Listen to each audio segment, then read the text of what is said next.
መጽሐፈ ነገሥት ካልዕ ምዕራፍ 19 ንጉሡም ሕዝቅያስ ይህን በሰማ ጊዜ ልብሱን ቀደደ፣ ማቅም ለበሰ፣ ወደ እግዚአብሔርም ቤት ገባ። የቤቱንም አዛዥ ኤልያቄምን፣ ጸሐፊውንም ሳምናስን፣ የካህናቱንም ሽማግሌዎች ማቅ ለብሰው ወደ ነቢዩ ወደ አሞጽ ልጅ ወደ ኢሳይያስ ይሄዱ ዘንድ ላካቸው። እነርሱም ሕዝቅያስ እንዲህ ይላል፣ ይህ ቀን የመከራና የተግሣጽ የዘለፋም ቀን ነው። ልጆች የሚወለዱበት ጊዜ ደርሷል፣ ለመውለድም ኃይል የለም። ምናልባት በሕያው አምላክ ላይ ይገዳደር ዘንድ ጌታው የአሦር ንጉሥ የላከውን የራፋስቂስን ቃል ሁሉ አምላክ እግዚአብሔር ይሰማ እንደሆነ፣ አምላክ እግዚአብሔርም ስለሰማው ቃል ይገሥጸው እንደሆነ ስለዚህ ለቀረው ቅሬታ ጸልይ አሉት። እንዲሁ የንጉሡ የሕዝቅያስ ባሪያዎች ወደ ኢሳይያስ መጡ። ኢሳይያስም ለጌታችሁ እግዚአብሔር እንዲህ ይላል፣ የአሦር ንጉሥ ባሪያዎች ስለሰደቡኝ ስለ ሰማኸው ቃል አትፍራ።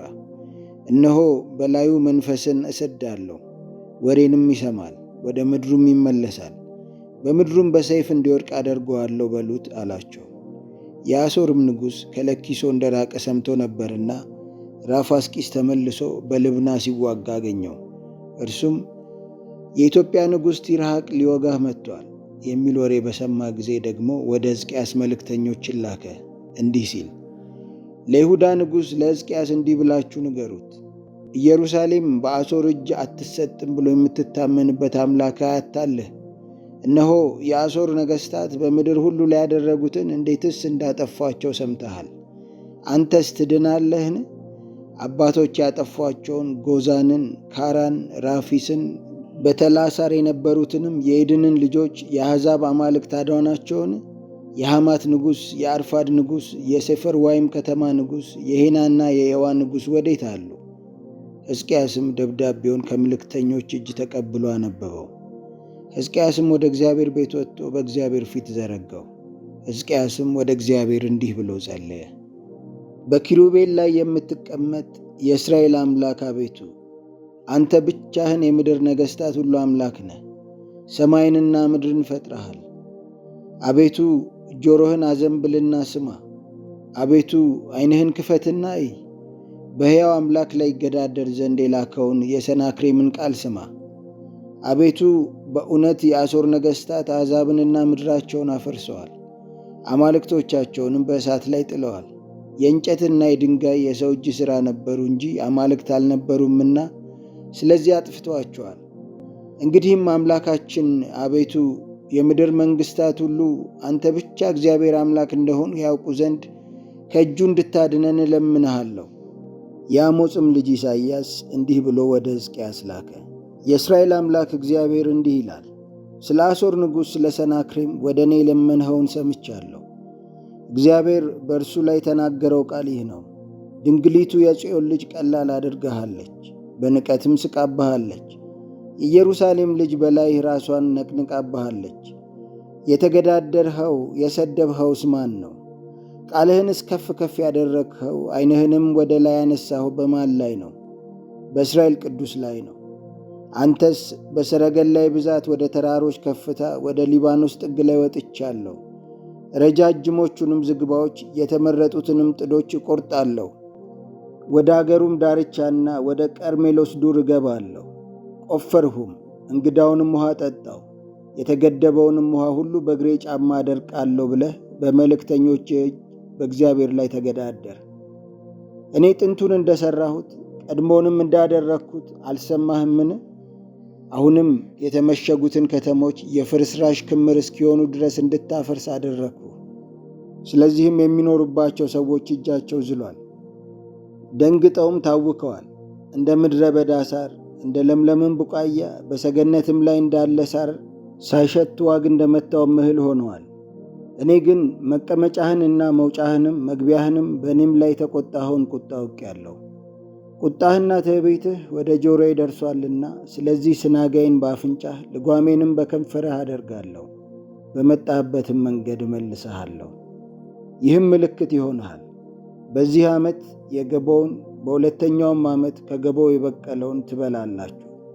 በሦስተኛውም ዓመት ትዘራላችሁ፣ ታጭዱማላችሁ፣ ወይንንም ትተክላላችሁ፣ ፍሬውንም ትበላላችሁ። ያመለጠው የይሁዳ ቤት ቅሬታ ስሩን ወደ ታች ይሰዳል፣ ወደ ላይም ያፈራል። ከኢየሩሳሌም ቅሬታ ከጽዮንም ተራራ ያመለጡት ይወጣሉና የሰራዊት ጌታ የእግዚአብሔር ቅንዓት ይህን ያደርጋል። ስለዚህም እግዚአብሔር ስለ አሦር ንጉሥ እንዲህ ይላል፣ ወደዚች ከተማ አይመጣም፣ ፍላጻንም አይወረውርባትም፣ በጋሻም አይመጣባትም፣ የአፌርንም ድልድል አይደለድልባትም። በመጣበት መንገድ በዚያው ይመለሳል፣ ወደዚህችም ከተማ አይመጣም ይላል እግዚአብሔር። ስለ እኔም ስለ ባሪያዬም ስለ ዳዊት ይህችን ከተማ አድናት ዘንድ እጋርዳታለሁ። በዚያችም ሌሊት የእግዚአብሔር መልአክ ወጣ፣ ከአሦራውያንም ሰፈር 185,000 ገደለ። ማለዳም በተነሱ ጊዜ እነሆ ሁሉ በድኖች ነበሩ። የአሦርም ንጉሥ ሰናክሬም ተነስቶ ሄደ፣ ተመልሶም በነነዌ ተቀመጠ። በአምላኩም በናሳራክ ቤት ሲሰግድ ልጆቹ አደራሜሌክና ሳራሳር በሰይፍ ገደሉት። ወደ አራራትም አገር ኮበለሉ። ልጁም አስራዶን በእርሱ ፋንታ ነገሠ። መጽሐፈ ነገሥት ካልዕ ምዕራፍ 20። በዚያም ወራት ሕዝቅያስ እስከ ሞት ድረስ ታመመ። ነቢዩም የአሞጽ ልጅ ኢሳይያስ ወደ እርሱ መጥቶ እግዚአብሔር እንዲህ ይላል፣ ትሞታለህ እንጂ በሕይወት አትኖርምና ቤትህን አስተካክል አለው። ፊቱንም ወደ ግድግዳው መልሶ እንዲህ ሲል ወደ እግዚአብሔር ጸለየ። አቤቱ በፊትህ በእውነትና በፍጹም ልብ እንደሄድሁ ደስ የሚያሰኝህንም እንዳደረግሁ ታስብ ዘንድ እለምንሃለሁ። ሕዝቅያስም እጅግ አድርጎ አለቀሰ።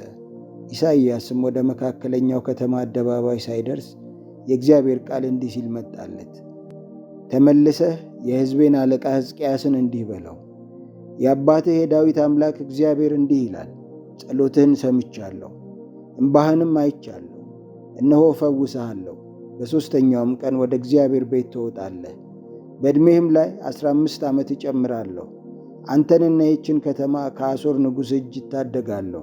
ስለ እኔም ስለ ባሪያዬም ስለ ዳዊት ይህችን ከተማ እጋርዳታለሁ። ኢሳይያስም የበለስ ጥፍጥፍ አምጡልኝ አለ። አምጥተውም በእባጩ ላይ ያደረጉለት፣ እርሱም ተፈወሰ። ሕዝቅያስም ኢሳይያስን እግዚአብሔር እንዲፈውሰኝ እኔስ በሦስተኛው ቀን ወደ እግዚአብሔር ቤት እንደወጣ ምልክቱ ምንድር ነው አለው። ኢሳይያስም እግዚአብሔር የተናገረውን ነገር እንዲፈጽመው ከእግዚአብሔር ዘንድ ምልክቱ ይህ ይሆንልሃል፣ ጥላው 10 ደረጃ ወደፊት ይሄድ ዘንድ ወይም 10 ደረጃ ወደ ኋላ ይመለስ ዘንድ ትወዳለህን አለ።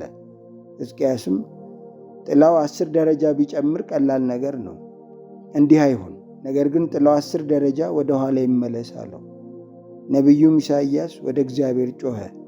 ጥላውንም በአካዝ የጥላ ስፍራ ሰዓት ላይ በወረደበት መንገድ 10 ደረጃ ወደ ኋላ መለሰው። በዚያም ወራት የባቢሎን ንጉሥ የባልዳን ልጅ መሮዳክ ባልዳን ሕዝቅያስ እንደታመመ ሰምቶ ነበርና ደብዳቤና እጅ መንሻ ወደ ሕዝቅያስ ላከ። ሕዝቅያስም ደስ አለው። ግምጃ ቤቱንም ሁሉ ብሩንና ወርቁንም ቅመሙንና የከበረውንም ዘይት መሳሪያም ያለበትን ቤት በቤተ መዛግብቱም የተገኘውን ሁሉ አሳያቸው። በቤቱና በግዛቱ ሁሉ ካለው ሕዝቅያስ ያላሳያቸው የለም። ነቢዩም ኢሳይያስ ወደ ንጉሡ ወደ ሕዝቅያስ መጥቶ እነዚህ ሰዎች ምን አሉ? ከወዴትስ መጡልህ አለው። ሕዝቅያስም ከሩቅ አገር ከባቢሎን መጡ አለው። እርሱም በቤቴ ያዩት ምንድን ነው አለው። ሕዝቅያስም በቤቴ ያለውን ሁሉ አይተዋል፣ በቤተ መዛግብቴ ካለው ያላሳየኋቸው የለም አለው። ኢሳይያስም ሕዝቅያስን የእግዚአብሔርን ቃል ስማ፣ እነሆ በቤቴ ያለው ሁሉ አባቶችህም እስከ ዛሬ ድረስ ያከማቹት ሁሉ ወደ ባቢሎን የሚፈልስበት ወራት ይመጣል፣ ምንም አይቀርም ይላል እግዚአብሔር። ካንተም ከሚወጡት ከምትወልዳቸው ልጆች ማርከው ይወስዳሉ፣ በባቢሎንም ንጉሥ ቤት ውስጥ ጃንደረቦች ይሆናሉ አለው። ሕዝቅያስም ኢሳይያስን የተናገርኸው የእግዚአብሔር ቃል መልካም ነው አለው። ደግሞም በዘመኔ ሰላምና እውነት የሆነ እንደሆነ መልካም አይደለምን አለ። የቀረውም የሕዝቅያስ ነገር ጭከናውም ሁሉ ኩሬውንና መስኖውንም እንደሠራ ውሃውንም ወደ ከተማይቱ እንዳመጣ በይሁዳ ነገሥታት ታሪክ መጽሐፍ የተጻፈ አይደለምን? ሕዝቅያስም ከአባቶቹ ጋር አንቀላፋ፣ ልጁም ምናሴ በእርሱ ፋንታ ነገሠ።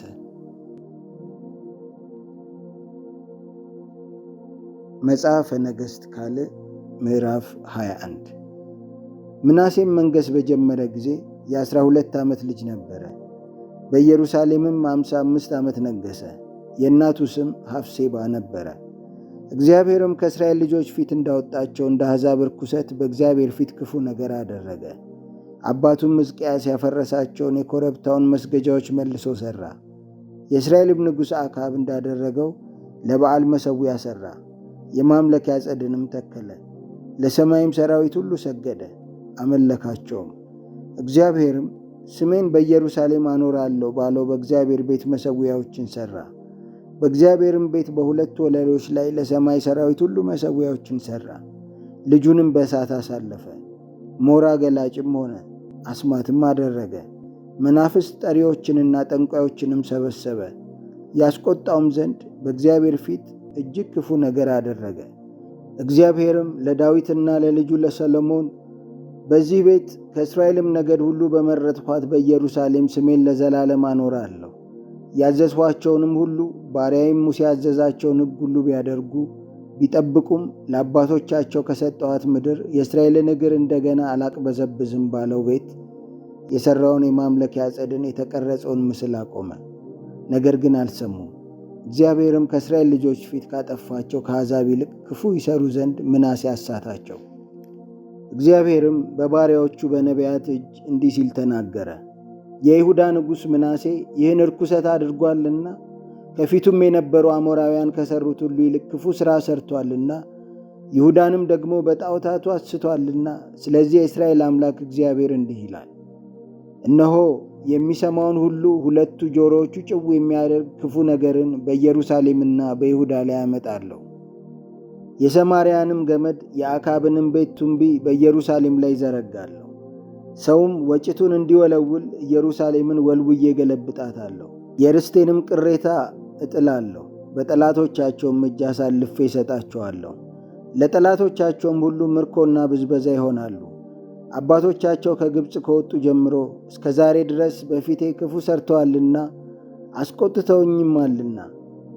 ደግሞም ምናሴ በእግዚአብሔር ፊት ክፉ ይሠራ ዘንድ ይሁዳን ካሳተበት ኃጢአት ሌላ ከዳር እስከ ዳር ኢየሩሳሌምን እስኪሞላት ድረስ እጅግ ብዙ ንጹሕ ደም አፈሰሰ። የምናሴም የቀረው ነገርና የሠራው ሥራ ሁሉ ያደረገውም ኃጢአት በይሁዳ ነገሥታት ታሪክ መጽሐፍ የተጻፈ አይደለምን? ምናሴም ከአባቶቹ ጋር አንቀላፋ፣ በቤቱም አጠገብ ባለው በዖዛ አትክልት ተቀበረ። ልጁም አሞጽ በእርሱ ፋንታ ነገሠ። አሞጽም መንገሥ በጀመረ ጊዜ የ22 ዓመት ጎልማሳ ነበረ። በኢየሩሳሌምም 2 ዓመት ነገሠ። እናቱም የዮጥባ ሰው የሐሩስ ልጅ ሜሶላም ነበረች። አባቱም ምናሴ እንዳደረገ በእግዚአብሔር ፊት ክፉ ሠራ። አባቱም በሄደበት መንገድ ሁሉ ሄደ። አባቱም ያመለካቸውን ጣዖታት አመለከ፣ ሰገደላቸውም። የአባቶቹንም አምላክ እግዚአብሔርን ተወ፣ በእግዚአብሔርም መንገድ አልሄደም። የአሞጽም ባሪያዎች አሴሩበት፣ ንጉሡንም በቤቱ ውስጥ ገደሉት። የአገሩ ሕዝብ ግን በንጉሡ በአሞጽ ላይ ያሴሩበትን ሁሉ ገደሉ። የአገሩም ሕዝብ ልጁን ኢዮስያስን በእርሱ ፋንታ ነገሡት። የአሞጽም የቀረው ነገርና የሠራው ሥራ በይሁዳ ነገሥታት ታሪክ መጽሐፍ የተጻፈ አይደለምን? በዖዛም አትክልት ባለው በመቃብሩ ተቀበረ። ልጁም ኢዮስያስ በእርሱ ፋንታ ነገሠ።